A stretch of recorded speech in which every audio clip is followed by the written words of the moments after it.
안녕하세요. 김성길 목사와 함께하는 예수님 이야기 제4단원의 두 번째 강의 시간이 되겠습니다. 지난 시간에는 사복음서를 통해서 만나게 되는 예수 그리스도에 대해서 서론적인 이야기를 우리가 함께 했습니다. 4단원의 주제는 바로 사복음서에서 만나는 예수 그리스도입니다. 사복음서를 그냥 읽는 게 아니라 이 속에서 예수님을 만나는 거죠. 예수님 자체, 그분의 가르침, 그분의 발자취, 이 세 가지를 통해서 그분이 하셨던 것은 바로 천국 운동이었죠. 그래서 우리는 사복음서 속에서 예수님을 만나게 되고 그분의 가르침을 만나게 됩니다. 최고의 가르침이죠. 세상의 그 어떤 책도 따를 수 없는 그 위대한 가르침을 우리는 항상 외우고 묵상해도 시원찮은데 멀리 할 때가 참 많습니다. 이번 기회를 통해서 그분의 가르침 하나하나가 어떤 의미를 가지고 있는지, 또 우리에게 어떤 연관성을 가지고 있는지 우리가 깊이 들여다보는 시간이 됐으면 좋겠습니다. 그리고 그분의 발자취, 그분이 인간관계 속에서 삶의 현장에서 보여주셨던 그분의 발자취들을 우리가 함께 살펴보게 되겠습니다. 자, 이 시간에는 이제 마태복음 1장 1절로 17절, 우리가 이제 사복음서를 정리해 나가면서 때로는 한 장, 때로는 한 단원, 때로는 한 문장, 때로는 한 단어를 통해서 집중적으로 깊이 들여다보면서 그 속에 계신 주님을 만나게 되는 것이죠. 자, 먼저 마태복음 1장 1절로 17절 본문 말씀 한번 같이 읽어보겠습니다. 성경은 개역 개정판을 사용을 하게 되겠습니다. 아브라함과 다윗의 자손 예수 그리스도의 세계라. 아브라함이 이삭을 낳고 이삭은 야곱을 낳고 야곱은 유다와 그의 형제들을 낳고 유다는 다말에게서 베레스와 세라를 낳고 베레스는 헤스론을 낳고 헤스론은 람을 낳고 람은 아미나답을 낳고 아미나답은 나손을 낳고 나손은 살몬을 낳고 살몬은 라합에게서 보아스를 낳고 보아스는 루색에서 오벳을 낳고 오벳은 이세를 낳고 이세는 다윗 왕을 낳으니라. 다윗은 우리아의 아내에게서 솔로몬을 낳고 솔로몬은 르호보암을 낳고 르호보암은 아비야를 낳고 아비야는 아사를 낳고 아사는 여호사밧을 낳고 여호사밧은 요람을 낳고 요람은 우시야를 낳고 우시야는 요담을 낳고 요담은 아하스를 낳고 아하스는 히스기야를 낳고 히스기야는 므낫세를 낳고 므낫세는 아몬을 낳고 아몬은 요시야를 낳고 바벨론으로 사로잡혀 갈 때에 요시야는 요고냐와 그의 형제들을 낳으니라. 바벨론으로 사로잡혀간 후에 요고냐는 스알디엘을 낳고 스알디엘은 수룩바벨을 낳고 수룩바벨은 아비옷을 낳고 아비옷은 엘리야김을 낳고 엘리야김은 아소르를 낳고 아소르는 사독을 낳고 사독은 아킴을 낳고 아킴은 엘리웃을 낳고 엘리웃은 엘로아사를 낳고 엘로아사는 mat단을 낳고 mat단은 야곱을 낳고 야곱은 마리아의 남편 요셉을 낳았으니 마리아에게서 그리스도라 칭하는 예수가 나시니라. 그런즉 모든 대수가 아브라함부터 다윗까지 14대요 다윗부터 바벨론으로 사로잡혀 갈 때까지 14대요 바벨론으로 사로잡혀 간 후부터 그리스도까지 14대더라. 아멘. 네. 자, 이 본문을 많이 아시죠? 우리 목회자들, 또 우리 성도들 할 것 없이 이 본문 모르는 사람 없을 거예요. 근데 이 본문을 딱 생각하면 제일 먼저 무슨 생각이 드시나요? 아유, 지루해. 어떤 분은 낳고. 네. 자, 여러분, 이 낳고라는 말 참 좋은 말이에요. 낳고. 영적으로 우리가 생명을 낳는다는 것도 중요하고.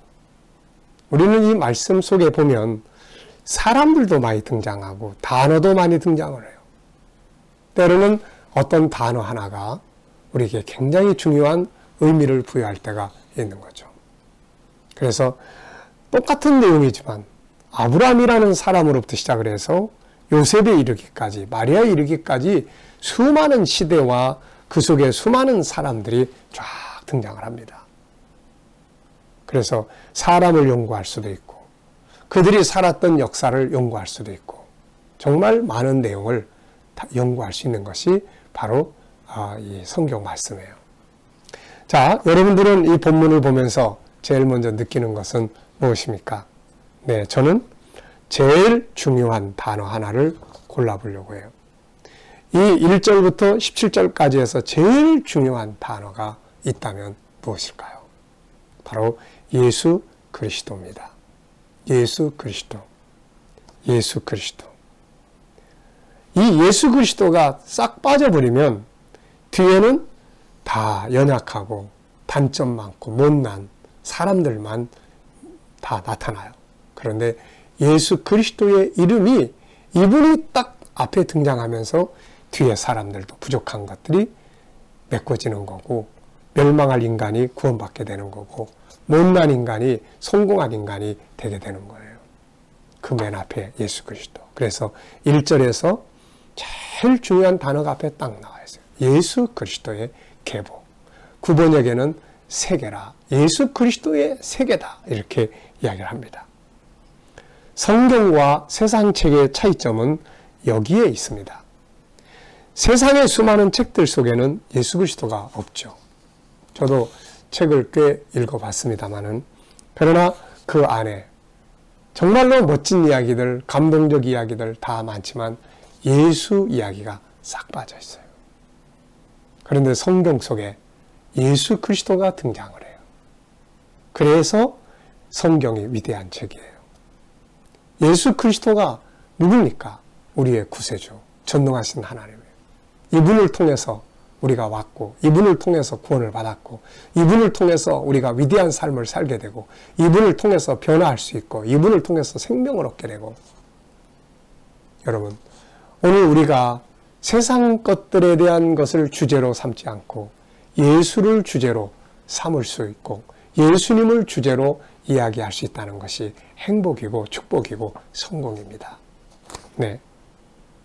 예수 그리스도가 빠진 책들은 약간의 유익을 줄 수 있지만 영원한 생명, 구원, 가장 위대한 성공을 줄 수가 없습니다. 성경 속에는 바로 예수 그리스도의 이름이 있죠. 바로 이 이름이 희망이에요. 풍랑을 만났을 때 예수님이다 그러면 희망이 생기는 거예요. 나사로가 죽은 지 나흘이나 됐을 때도 예수님이 집에 오셨어 그런 희망이 생기는 거예요. 먹을 게 다 떨어졌는데도 예수님이 오셨어 그 희망이 생기는 거예요. 잔치 자리에서 포도주 떨어졌어도 예수 그리스도 그분이 우리 이 집에 계셔 그러면 희망이 생기는 거예요. 여러분 어렵고 힘든 상황에 처해 있습니까? 그 속에 여러분들이 예수 그리스도가 그 가운데 계시다는 걸 믿는다면 희망을 가지셔도 됩니다.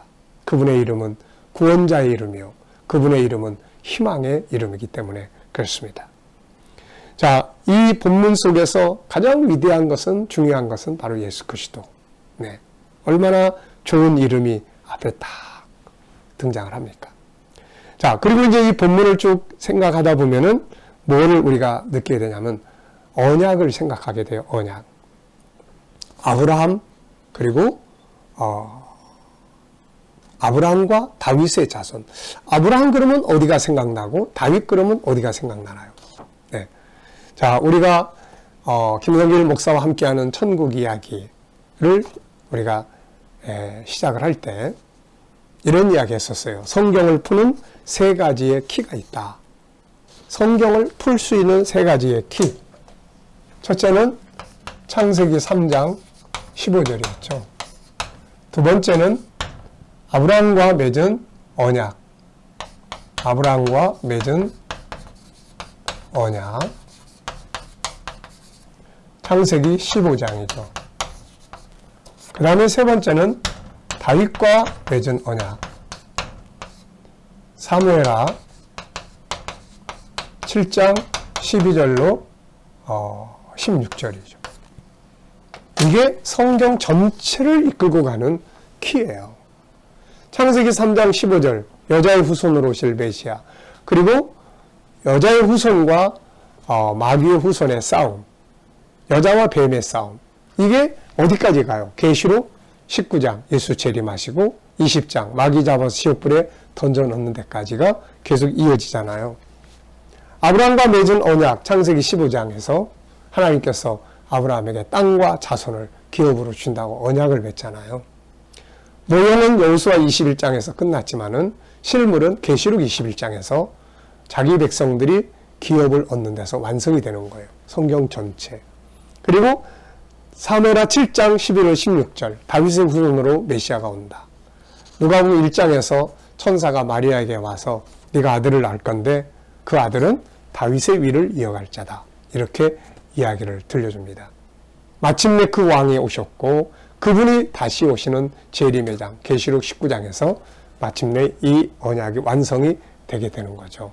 그리고 21장 22장에서 그의 나라가 영원하게 될 것임을 말씀하시는데 그게 완성이 되는 거예요. 그래서 우리는 성경을 푸는 세 가지의 길을 이렇게 이야기를 합니다.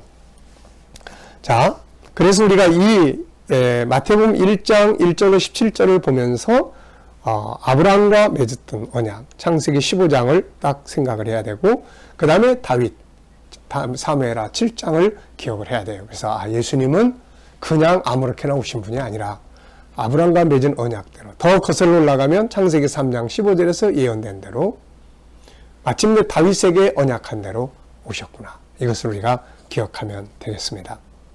철저한 언약의 성취로 이루어진 것이 예수님의 오신 것이고 그것이 바로 사복음서의 기본이 되는 거죠. 자, 또 하나 여기서 생각해 볼 내용은 진정한 성공이라는 게 과연 뭘까라는 걸 생각을 하게 됩니다. 우리는 성공 많이 이야기 듣잖아요. 성공했어. 성공의 비결, 성공의 방법, 수많은 리더십, 수많은 자기개발 다 성공을 위한 좋은 방법들이죠. 그런데 진짜 성공이 과연 뭘까요? 우리는 여기서 이 본문 속에 등장하는 아브라함으로부터 요셉과 마리아에 이르기까지 많은 이름들이 등장을 해요. 어떤 사람은 왕, 어떤 사람은 기생, 어떤 사람은 아주 입에 꺼내기도 부끄러운 죄를 범한 사람들. 그런데 이들의 성공이 무엇일까요? 이들의 성공은 왕이 되었다는 데 대해서 성공한 것도 아니고 그렇다고 해서 기생으로 살았다고 해서 실패도 아니고 이들의 진정한 성공은 다 이들이 예수 그리스도의 족보에 올라가 있다는 말씀입니다. 세상에서 아무리 성공을 한다 해도 예수 그리스도의 족보, 생명책의 족보에 오르지 못한다면 그건 성공이 아니라 실패죠. 그러나 반대로 세상에서 아무리 실패한 삶을 살았다 해도 그분의 족보에 이름이 실려 있다면 이것은 위대한 성공을 이룬 사람이 되는 것입니다. 본문에 등장하는 사람들 역시 왕도 있고 기생도 있죠. 그러나 이들의 성공은 왕이 돼서가 아니라 예수 그리스도의 족보에 그 이름이 실려 있다는 데 있습니다. 기생 라합처럼 세상에서 실패한 것 같은 삶을 사는 사람일지라도 이 여인이 실패한 여인이 아닐 수 있었던 것은 그가 바로 예수 그리스도의 족보에 실려 있기 때문에 그렇습니다. 오늘 우리가 세상에서 어떤 사람이 되었는가 보다는 우리의 이름이 그분의 족보에 기록되었는가 아닌가가 더 중요한 것이죠. 귀신들을 쫓아내고 기뻐하고 예수님께 와서 막 신나서 보고했던 70인이 있었습니다. 그때 예수님께서 그들에게 하신 말씀이 이거죠. 그러나 귀신들이 너희에게 항복하는 것으로 기뻐하지 말고 너희 이름이 하늘에 기록된 것으로 기뻐하라. 정말로 위대한 성공은 하늘에 그분의 족보에 그분의 책에 우리의 이름이 기록되는 것이죠. 오늘 본문 속에 등장하는 이 인물들 때로는 부족함도 많고 연약함도 많았지만 이들이 성공한 것은 예수 그리스도의 생명책에 족보에 그 이름이 실릴 수 있었다는 거죠. 오늘 저와 여러분들이 성공을 말할 때 뭐가 성공입니까? 세상의 것들은 다 지나가는 것인데 정말로 우리의 성공이 있다면 우리도 역시 예수 그리스도의 족보에 그분의 책에 우리 이름이 기록될 수 있는 것입니다. 한 가지 안타까운 것은 이 족보들을 쭉 보면 이 위대한 족보에 이름이 기록되었으면서도 가치를 알지 못하고 잘못된 인생을 걸어갔던 사람들이 눈에 띄어요. 솔로몬, 르호보암, 므낫세다 같은 사람들. 위대한 메시아의 족보에 이름이 올려 있으면서도 오히려 예수를 핍박하고 선지자들을 대적하고 방탕하던 이런 길로 갔던 사람들이 있는 것을 보면서 우리 그리스도인들이 그리스도인의 위대한 족보에 실려 있으니 이 이름의 가치에 맞게끔 정체성에 합당하게 산다는 것이 얼마나 중요한가를 느끼게 합니다. 우리가 중요한 것은 그리스도의 족보의 이름이 기록된 것으로 끝나지 말고 그리스도인, 예수의 백성, 천국의 시민으로서의 정체성을 가지고 자부심을 가지고 살아가야 한다는 것이죠. 예수 그리스도는 가장 위대한 이름이고 그분의 이름을 가진 우리는 가장 위대한 백성입니다. 이 이름에 맞게끔 세상을 살아갈 때 이 이름 앞에 세상이 굴복한 것처럼 이 이름을 가진 우리 앞에 세상이 굴복하게 되는 것이죠. 그것을 보여준 사람이 다니엘이잖아요. 하나님의 사람으로서의 정체성을 가지고 살려고 했던 그 사람 앞에 바벨론의 느부갓네살이 무릎 꿇고 엎드려서 절을 하지 않습니까? 가장 위대한 이름 예수 그리스도. 그 이름을 가진 우리 그리스도인들, 가장 위대한 성공을 가진 사람들입니다. 이제는 그리스도의 인이라는 예수의 사람이라는 이름에 맞게끔 정체성에 맞게끔 살아갈 때 이 세상은 우리 앞에 굴복하게 될 것입니다. 이 시간 말씀을 여기서 마치도록 하겠습니다. 감사합니다.